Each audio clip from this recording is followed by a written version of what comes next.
Hay una palabra que quiero compartir con ustedes que se encuentra en el Evangelio según San Mateo, capítulo 13, versículo 1, el 1 en adelante. Mateo, ¿cuánto es? Mateo capítulo 13, del versículo 1 en adelante.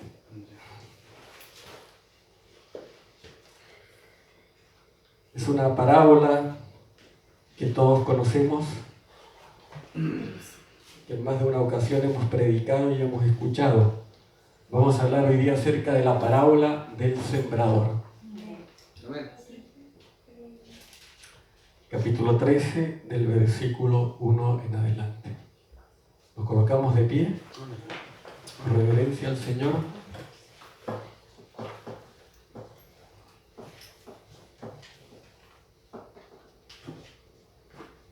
Aquel día salió Jesús de la casa y se sentó junto al mar, y se le juntó mucha gente. Y entrando él en la barca se sentó, y toda la gente estaba en la playa. Y les habló muchas cosas por parábolas, diciendo: He aquí, el sembrador salió a sembrar, y mientras sembraba parte de la semilla, cayó junto al camino, y vinieron las aves y la comieron. Parte cayó en pedregales donde no había mucha tierra y brotó pronto, porque no tenía profundidad de tierra, pero salido el sol se quemó, y porque no tenía raíz se secó. Amén. Y parte cayó entre espinos, y los espinos crecieron y la ahogaron. Pero parte cayó en buena tierra, y dio fruto, cual a 100, cual a 60 y cual a 30 por uno. El que tiene oídos para oír, oiga. Amén. Padre, muchas gracias, Señor, por este maravilloso privilegio de estar acá en este lugar. Hemos venido, Padre, con un solo propósito: el propósito de poder atesorar en nuestro corazón aquellas enseñanzas que tú tienes, enseñanzas maravillosas que nos edifican y que nos hacen ver las cosas de manera espiritual. Amén. Padre, yo te ruego que en este instante, a través de esta palabra, tú vayas tocando el corazón de tus hijos, vayas redarguyendo, vayas consolando, vayas fortaleciendo y nos vayas dirigiendo a colocar en práctica estas enseñanzas, porque son para nuestro bien, para caminar de victoria en victoria. Padre, ayúdanos en este instante, todo está en tus manos. Amén y amén. Amén. Gracias, Jesús. ¿Puede tomar asiento, hermano?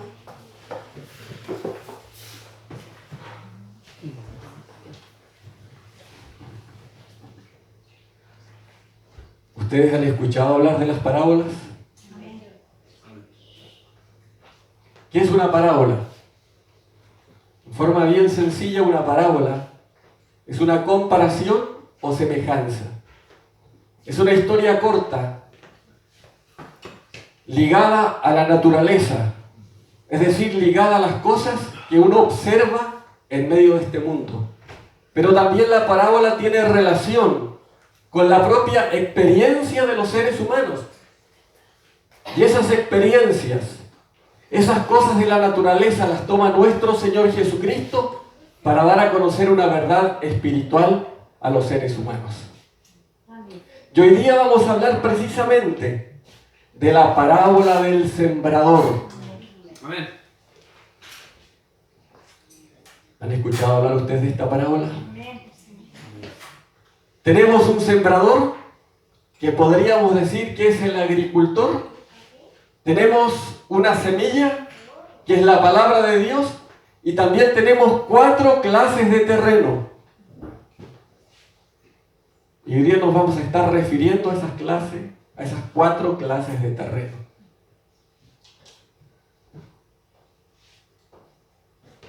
Yo quiero que abran sus Biblias, hermano.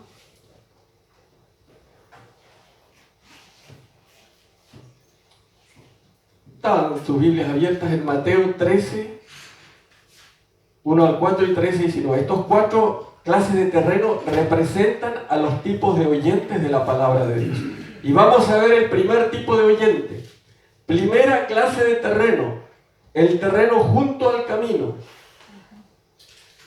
Representa al oyente indiferente o de mente cerrada. Mateo 13, 1 al 4 declara lo siguiente. Aquel día salió Jesús de la casa y se sentó junto al mar. Y se le juntó mucha gente. Y entrando él en la barca se sentó y toda la gente estaba en la playa. Y les habló muchas cosas por parábolas diciendo, he aquí el sembrador salió a sembrar, y mientras sembraba, parte de la semilla cayó junto al camino, y vinieron las aves y la comieron. Ahora viene la explicación de este versículo bíblico. 13:19. Oíd pues vosotros la parábola del sembrador. Cuando alguno oye la palabra del reino y no la entiende, viene el malo y arrebata lo que fue sembrado en su corazón. Este es el que fue sembrado junto al camino. ¿Qué sucede cuando nosotros escuchamos la palabra del Señor? Nos llenamos de contentamiento, ¿no es cierto? Amén. Se llena de regocijo nuestra alma. Tenemos otras perspectivas, otras expectativas. Sabemos que la palabra del Señor nos edifica, nos hace crecer espiritualmente. Y estamos contentos cuando escuchamos la palabra o cuando simplemente dedicamos el tiempo para leer la Sagrada Escritura. Pero hay gente que es indiferente al Evangelio, hermano. Hay gente que tiene la mente cerrada. Y por más que hablen de otras cosas, por más que se refieran a otro tipo de situaciones de su propia experiencia, para Cristo el corazón lo tienen endurecido. Muchos van a la iglesia por una tradición familiar. Hay quienes asisten a esas iglesias ceremoniales, o valga la redundancia, iglesias tradicionales, donde iban nuestros antepasados, nuestros abuelos, nuestros bisabuelos, nuestros padres, pero simplemente por cumplir una tradición familiar. Pero no están interesados en conocer al dador de la vida. No están interesados en conocer el Evangelio. No están interesados en conocer la sana doctrina de nuestro Señor Jesucristo. Y no solo eso, hermano. Hay quienes se burlan del Evangelio. Así es, Señor. No sé si usted lo ha visto en los medios de comunicación, cuando hacen chistes con respecto a la sangre de Cristo. Cosas tan valiosas, cosas tan delicadas en lo sagrado. ¿Cómo es posible? Uno se pregunta que digan esas cosas. ¿Ustedes han visto el Te Deum evangélico por la televisión? No. Ese Te Deum que se hace una semana antes de las fiestas patrias. Asiste una enorme cantidad de personas. Y dentro de esa multitud hay quienes no son creyentes. No son creyentes. Cuando todos oran, ellos no están orando. Cuando todos están cantando, ellos no están cantando. Cuando están exhortando la palabra de Dios,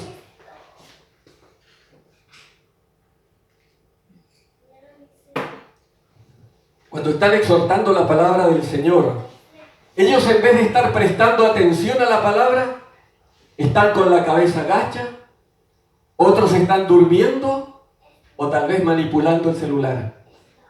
Pero si de pronto aquellas personas escuchan la palabra un minuto, aparentemente diera la impresión de que están poniendo atención al mensaje del Evangelio, pero como son indiferentes, como tienen las mentes entenebrecidas y cegadas por el pecado, como dice la Escritura, viene Satanás y arrebata la semilla del corazón.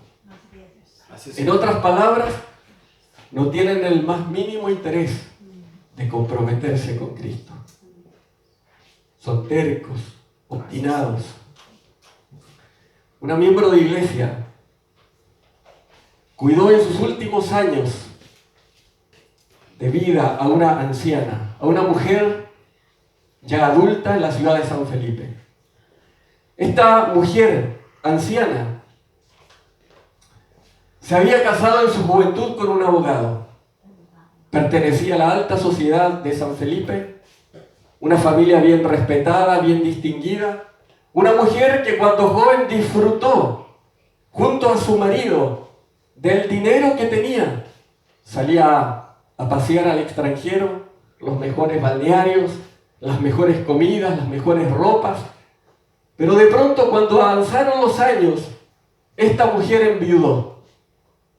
Y como consecuencia de quedar viuda, se comenzó a aislar del resto de las personas. Se enclaustró en su propia casa, en su propia mansión en San Felipe. Pasaron los años y le detectaron un cáncer agresivo. Dice la hermana que en sus últimos años, ya agonizando, ni la morfina le hacía algo a su vida, hermano. Rechazaba incluso ese medicamento que lo usan la mayoría de las personas con cáncer porque ya no le hacía efecto. Y le predicó la palabra. Le predicó la miembro de iglesia, la hermanita, la palabra, pero ella, en vez de aceptar el mensaje del Evangelio, en vez de aceptar la sana doctrina del Señor Jesucristo, se rebeló contra Dios y le echó la culpa a Dios por lo que ella estaba viviendo en esa hora. Se endureció hasta el final. ¿Por qué será que hay gente que se endurece hasta el final, hermano? Así es, Señor. La Escritura lo declara.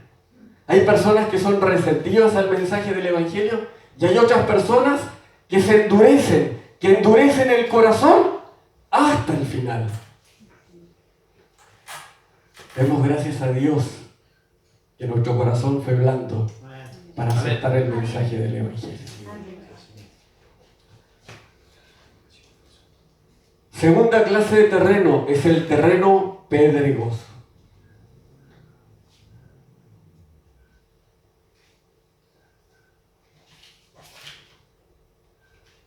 Mateo capítulo 13, versículos 5 al 6.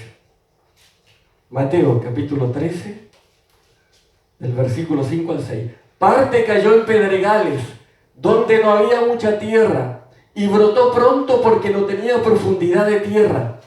Pero salido el sol se quemó, y porque no tenía raíz, se secó. 13, 20, 21. Y el que fue sembrado en pedregales, este es el que oye la palabra y al momento la recibe con gozo, pero no tiene raíz en sí, sino que es de corta duración, pues al venir la aflicción o la persecución por causa de la palabra, luego tropieza. Para sembrar trigo, ¿qué es lo que se necesita primero? Remover el terreno, ¿no es cierto? Liberar ese terreno que está lleno de malezas, liberarlo de todas esas malezas. Como se dice en el campo, dar vuelta al terreno. Cultivarlo, como dice nuestro hermano justamente. Nada se puede sembrar entre las piedras. Para sembrar el trigo o cualquier otro cereal o cultivo se necesita mínimo 1 metro de profundidad para que la raíz pueda darle los nutrientes y la humedad necesaria a la planta. De lo contrario, la planta germina, pero no crece por falta de humedad. ¿Qué es lo que nos dice la palabra en esta hora? Que hay muchos que reciben el Evangelio con gozo, que hay muchos que pasan adelante para dar a conocer el amor que le tienen al Señor Jesucristo, Hay muchos que toman la decisión de aceptar a Cristo como su Señor y Salvador personal, pero no es una decisión, no es una determinación que nace desde adentro, del fondo del corazón, sino que es algo superficial, emocional, que está ligado a las emociones del momento. ¿Se acuerdan ustedes de los apóstoles? De los discípulos, cuando nuestro Señor Jesucristo fue arrestado. ¿Acaso esos apóstoles, en el momento en que nuestro Señor Jesucristo fue tomado prisionero, ellos forcejearon con los demás soldados? Le dijeron al maestro: nosotros estamos acá y te vamos a defender. ¿Qué fue lo que sucedió? Dieron media vuelta y huyeron, porque tuvieron miedo a la persecución. ¿Qué pasó con Pedro? Cuando entró a la casa del sumo sacerdote, cuando nuestro Señor Jesucristo fue juzgado, dio a conocer a las personas que se encontraban en ese lugar que era uno de los discípulos del Maestro. Le dijo quizás a la criada: yo también estuve con Jesús y lo seguiré hasta la muerte. No lo dijo, ¿no es cierto? Lo dijo en el pasado, pero en ese instante Pedro negó a Jesús 3 veces. Lo negó que lo conocía, lo negó que era uno de sus seguidores, se hizo, en otras palabras, el desentendido. Por temor, por miedo, por pánico al que le pasara lo mismo que a nuestro Señor Jesucristo, dio media vuelta y huyó. El Evangelio es hermoso, es maravilloso, hermano. Amén. Es un Evangelio de bendiciones, de comunión con Cristo.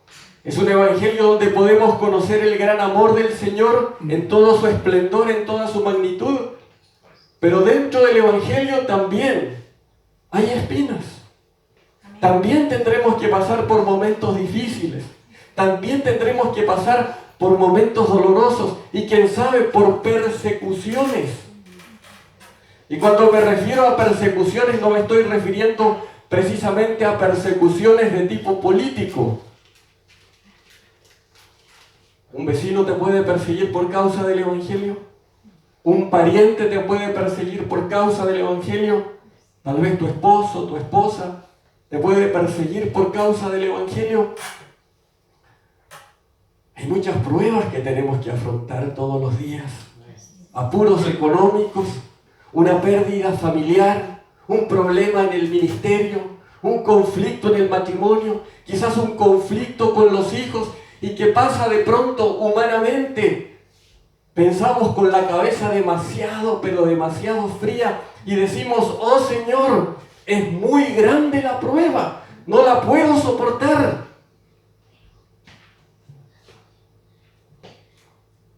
Hay mucha gente que hace eso, hermano. Hay muchos miembros que se han ido de la iglesia, que han dado media vuelta cuando viene la persecución o la prueba. Pero nos estamos olvidando que tenemos un Dios grande. Nos estamos olvidando que tenemos un Dios fuerte, que tenemos un Dios que está a nuestro lado todos los días. Amén. Nos olvidamos de eso. Que nuestro Dios se preocupa de cada uno de nuestros problemas. Amén. A lo mejor la gente que está a nuestro alrededor no se preocupa, pero Dios se preocupa del problema que tanto te aqueja. Dice la palabra del Señor en el Salmo 37:5: encomienda a Jehová tu camino y confía en Él, y Él hará. Amén. Encomienda tu vida a Jehová. Encomienda tus posesiones.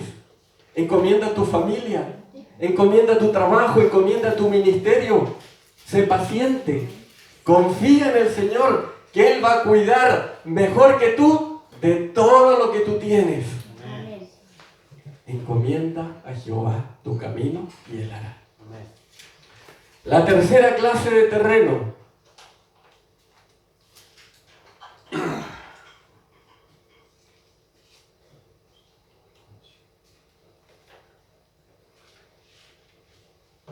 es el terreno espinoso.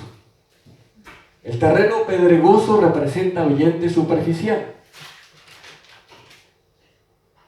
El terreno junto al camino representa ambiente indiferente o de mente cerrada.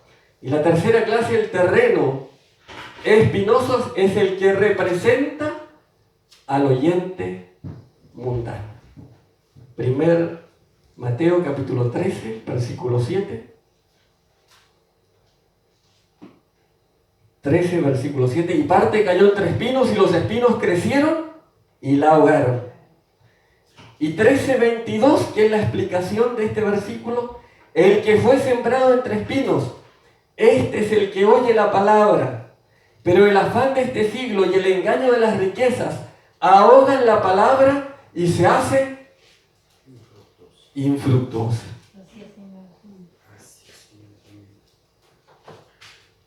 Como dijimos en delante, para sembrar trigo tenemos que remover el terreno. Yo no sé cuántos de los que están acá han vivido en el campo. Amén. Han vivido en el campo. Hay una maleza que se conoce mucho en el sur de Chile, yo creo que en todo Chile, que es la murra. Podríamos hacer una analogía o una comparación y diríamos que esos son los espinos que hay en el desierto. ¿Qué sucede cuando el trigo se siembra prácticamente junto con la murra? Pierde fuerza, ¿no es cierto? No crece, no se desarrolla, no da un buen fruto como debiera ser, sino que la murra ahoga esa plantación de trigo, ese sembrado de trigo. Eso ocurre en el Evangelio. Eso ocurre cuando hay quienes viven con un pie dentro de la iglesia y con otro pie en el mundo. ¿Se podrá agradar a dos señores? ¿Podremos agradar al Dios verdadero, a Jehová Dios, y también agradar al enemigo de Dios? ¿Podremos servir a esos dos señores? No se puede servir. Es imposible. Pero lamentablemente nosotros vemos de manera continua, de manera diaria, como muchas personas se aíslan del Evangelio verdadero, se aíslan de la sana doctrina de nuestro Señor Jesucristo y viven enraizados en las cosas que hay en este mundo, en los afanes de este mundo, en las riquezas de este mundo. Uno de los grandes males que hay en esta sociedad es el amor al dinero, hermano. Gracias, Señor. Primera de Timoteo capítulo 6, versículo 10, declara lo siguiente.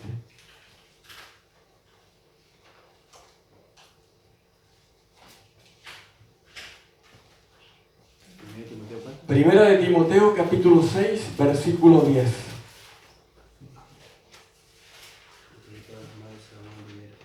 Porque raíz de todos los males es el amor al dinero, el cual codiciando algunos se extraviaron de la fe y fueron traspasados de muchos dolores.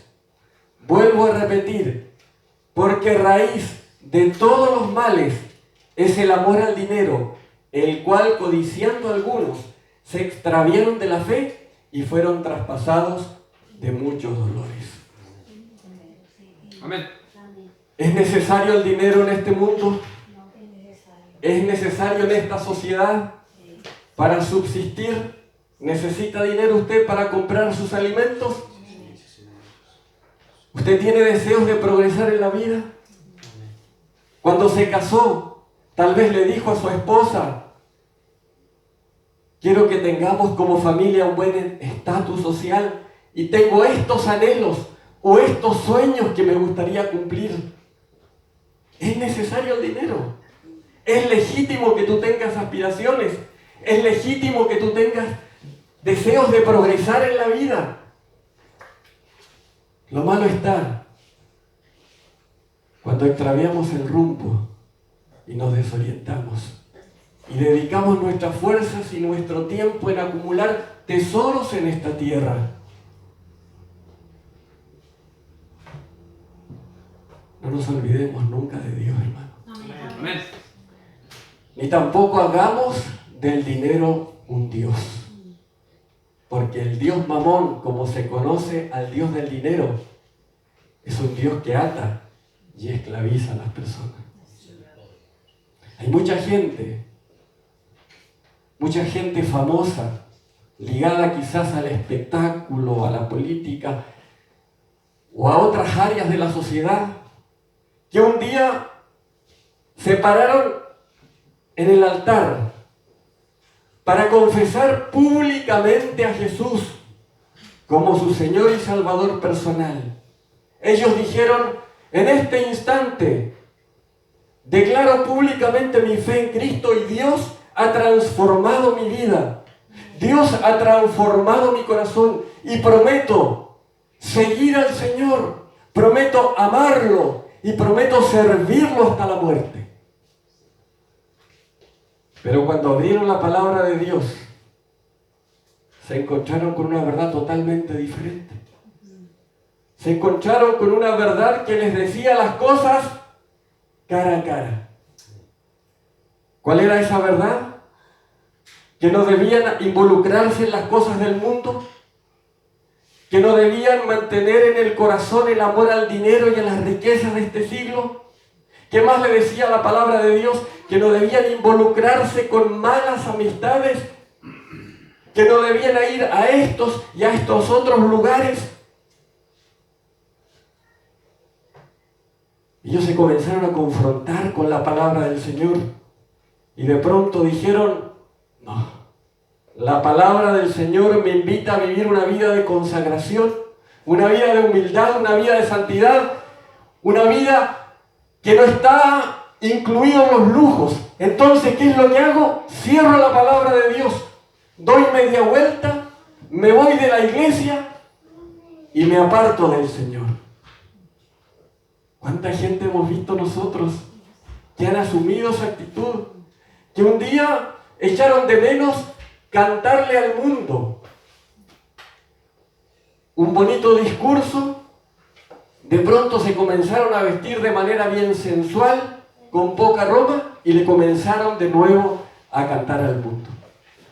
¿Habrá realmente entrado la palabra de Dios en esos corazones? No entró la palabra en esos corazones. Porque uno conoce, cuando la palabra de Dios, la semilla del Señor, la semilla viva, la semilla del Evangelio entra en el corazón, se produce una transformación. Y el hombre, el ser humano, va creciendo espiritualmente. Y eso se demuestra con hechos, no con palabras. Así es. Sí, Señor. Yo conozco un miembro de iglesia que tiene un bonito don, hermano. Yo no sé si llamarlo un don, un talento o una capacidad que Dios le ha dado, que es la de comunicar el Evangelio a través de los medios de comunicación, a través de la radio en particular. Él tiene una característica, este miembro de iglesia, que tiene una voz muy suave, una voz cálida, una voz que usted la puede estar escuchando detrás del radio por varios minutos y se queda ahí, pegado, porque son de esas voces cautivadoras. Pero lo más lindo es que él también tenía una buena formación bíblica y podía comunicar la palabra del Señor con sabiduría. Cuando me lo topaba el hermano, yo le decía: oye, hermano, qué bonito don Dios te ha dado. ¿Tú no piensas cultivar ese don haciendo otras cosas más grandes? ¿Algún otro tipo de proyecto? No sé si tú has escuchado el mensaje del hermano Pablo. ¿Por qué no lees un trozo de la porción o alguna historia que tenga relación con el Evangelio, con la salvación? Le colocas música de fondo y la comienzas a leer a través de la radio y va a hacer algo tan distinto, hermano. Va a llegar al corazón de las personas, porque él tenía esa unción. Pero él siempre me miraba tenso, medio nervioso, medio preocupado, y por más que lo motivaba, por más que lo alentaba para que pudiera hacer uso y administrar ese don de otra manera, él nunca lo hacía. ¿Qué era lo que sucedía? Él tenía serios problemas en el hogar con su esposa. Y esos problemas se derivaban de algo que él no había dejado en el pasado, que era su afición por el alcohol. Era un bebedor excesivo en alcohol. Es decir, con un pie dentro de la iglesia y con otro pie fuera de la iglesia. Satanás, el diablo, sabe cuál era nuestro talón de Aquiles. Sabe perfectamente cuál era nuestra debilidad en el pasado. Y es allí donde él nos quiere golpear. Satanás es un enemigo poderoso. Pero Cristo es mucho más poderoso que Satanás, el diablo. Ahora, cuando hace un trabajo Satanás, el diablo, también le gusta hacer ese trabajo, entre comillas, de la mejor manera posible. Poder ensuciar, contaminar la vida espiritual de la otra persona. ¿Qué fue lo que sucedió? Un día a este miembro de iglesia lo invitaron a una fiesta de su empresa. Y uno de sus colegas, un instrumento de Satanás, lo comenzó a grabar con su celular. Mientras este miembro de iglesia tomaba y bailaba. Y después comenzó a desacreditarlo de manera pública con todas esas imágenes y a decirle a los demás miembros de iglesia, los demás colegas que eran evangélicos: mira, aquí está tu hermano. Mira, aquí está tu hermano. Tenemos que orar por esas personas que se han ido de la iglesia, hermano. Amén. Hay muchos instrumentos del Señor, muchos hombres y mujeres que hoy día están apartados del Evangelio. Gente que en el pasado, miembros de iglesia que en el pasado vivían apasionadamente el Evangelio, que llegaban temprano a los cultos, a las reuniones, músicos, coristas, predicadores. Muchos ministerios que han quedado botados en el camino por distintas razones. Malas amistades, alcoholismo. Tenemos que orar. Hay tanta gente afuera que es útil a la obra de Dios. Y sobre todo que tienen un alma que salvar. Eso es lo más importante, que tienen un alma que salvar. No podemos volver atrás. Dice la palabra del Señor que nosotros vivimos en este mundo. Todos los días nos levantamos para realizar distintas actividades en este mundo. Para ir al trabajo, para relacionarnos con otras personas, para hacer trámites quizás en el banco, en la notaría, para ir al supermercado. Pero no pertenecemos a la miseria de este mundo. Dice la palabra del Señor que nuestra residencia definitiva, que nuestra patria está en los cielos. Amén. Y ese es el enfoque que debemos tener arriba, en el reino celestial. Así, Señor. Tengamos cuidado de que nuestros sueños, de que nuestras ilusiones no se ahoyen con las espinas que hay en este mundo. Porque las espinas que hay en este mundo pinchan demasiado fuerte. Pero Dios es un Dios de consuelo. Dios es un Dios que fortalece a sus hijos. Amén. Que Dios nos bendiga, hermano. Y vamos finalmente al último terreno. La última clase de terreno. ¿Cuál es la última clase de terreno? Bien buena tierra. Última clase de terreno, el terreno bueno. Que representa al oyente que responde a la palabra de Dios. Última clase de terreno. El terreno bueno que representa, no sé si me puede subir un poquito más el micrófono, hermano. Me parece que había bajado. Última clase de terreno, el terreno bueno que representa al oyente que responde a la palabra. Mateo capítulo 13, versículo 8 y 9. Pero parte cayó en buena tierra y dio fruto cual a 100, cual a 60 y cual a 30 por uno. El que tiene oídos para oír, oiga. Y 13:23 declara lo siguiente: mas el que fue sembrado en buena tierra, este es el que oye y entiende la palabra y da fruto y produce fruto a 100, a 60 y a 30 por uno.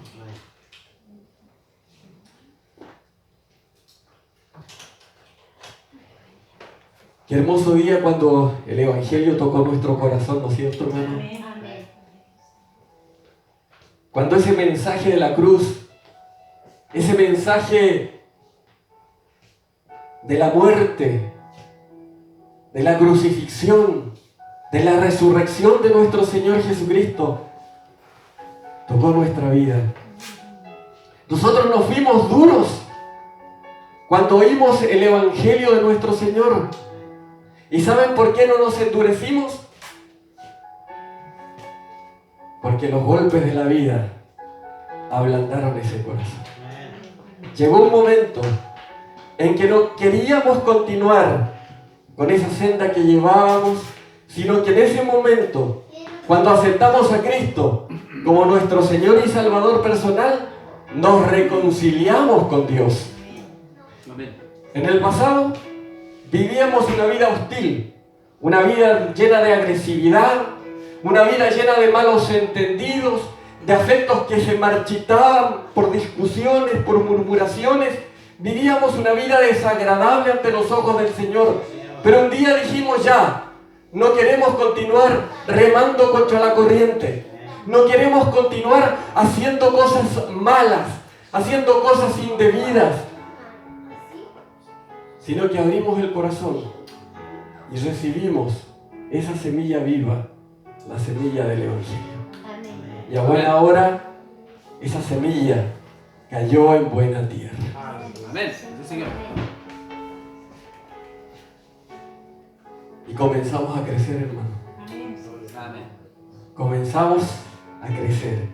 ¿Y sabe cuándo comenzamos o cuándo empezamos a edificarnos? ¿Cuándo comenzamos a crecer o a adquirir otro nivel, otra estatura espiritual? Cuando comenzamos a escudriñar las Sagradas Escrituras. Cuando comenzamos a hacer la voluntad de Dios, en ese preciso momento comenzamos a dar pasos de fe. El gran paso que dimos fue cuando aceptamos a nuestro Señor Jesucristo. Pero todos los días estamos creciendo. ¿Usted está creciendo?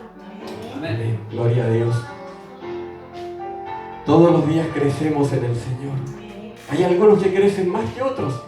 Hay algunos que dan frutos al cabo de algunos meses, algunas semanas, pero hay otros que comenzamos a dar fruto cuando ya habían transcurrido quizás unos 5 o 7 años. Pero eso es lo importante, que todos los días nosotros nos sustentamos con la palabra de Dios. Ella es la que nos alimenta. Ella es la que nos dice lo que debemos y lo que no debemos hacer. Ella es la que nos dice el camino que debemos caminar. No son por nuestras propias fuerzas, no son por las palabras o los consejos de otras personas, sino que es a través de la palabra de Dios que caminamos todos los días en la dirección correcta, con un solo enfoque, nuestro Señor Jesucristo. Todos los días estamos creciendo en el Señor. Y uno de los grandes días que quedó marcada en nuestro corazón, en nuestra mente, fue el día de nuestro bautismo. Yo no sé si usted se recuerda cuándo se bautizó. 7 de diciembre de 1997, a eso de las 3 de la tarde en la ciudad de Lampa, en Santiago. Pensaba bautizarme aquí, en Lago Ranco, con los hermanos de la congregación en la cual estaba, un día de calor, pero Dios quiso que fuera en Lampa. Estaba ya desesperado, trabajando en el Santa Isabel, en el supermercado en Quillota, y decía: Señor, me quiero comprometer contigo, quiero confesar públicamente mi fe en Jesús, quiero comprometerme a seguir tus enseñanzas, quiero involucrarme dentro de las actividades de la iglesia, quiero comenzar a vivir una vida espiritual. Llamé al pastor, al obispo de la iglesia, en Lampa, y le dije: me quiero ir a bautizar. Qué hermoso día, el día de nuestro bautismo. ¿Se acuerda usted cuando salió del agua? Uno cuando está dentro del agua tiene la impresión de que se estuviera muriendo. Cuando sale del agua sale como medio, tal vez un poquitito desesperado humanamente, y dice: ¿qué es lo que pasó, pastor? Parece que me estaba ahogando. Y el pastor a uno le dice: es que tú estabas muriendo definitivamente al pecado. Amén. Estabas muriendo al mundo, a tu antigua manera de vivir, y estás resucitando al salir del agua a una nueva manera de vida. Amén. Vamos a orar. Simplemente diciéndole al Señor: Señor, gracias por la palabra que ha tocado nuestra vida. Gracias por esa palabra que un día iluminó nuestro corazón. Gracias, Señor, porque no hemos sido duros a tu palabra, porque tú ablandaste nuestro corazón. Y hoy día todo es completamente distinto, completamente diferente. Y también vamos a orar por nuestros hermanos que se van a bautizar. Amén. Por nuestro hermano José Luis, por nuestro hermano Francisco y por nuestra hermana Camila. Y vamos a pedir para que nada se interponga de aquí al día sábado, Amén. para que el Señor sea cortando todas las cadenas de opresión, todas las ligaduras, todo plan satánico, todo plan contrario a las Sagradas Escrituras, para que ellos también tengan espíritu de oración y en las noches puedan orar en esa dirección. Señor, yo quiero comprometerme contigo, yo quiero confesar públicamente mi fe en Jesucristo, yo quiero involucrarme con tu palabra, quiero que tu palabra me hable todos los días, quiero despertar a un mundo, a una vida espiritual. Amén. ¿Saben lo que va a suceder ese día cuando ustedes vayan a las aguas? ¿Quieren que les relate más o menos lo que va a suceder cuando el pastor, quien habla, y tal vez otras personas estemos en el agua y ustedes vengan hacia el agua? Para entrar a las aguas del bautismo, van a ir caminando. Y de pronto van a escuchar una voz que les va a decir: no te bautices. Y como una película, van a aparecer en su mente aquellas imágenes del pasado, aquellas imágenes donde ustedes estaban quizás en alguna fiesta o estaban con algunas amistades del mundo. No te bautices, no lo hagas, vas a perder mucho,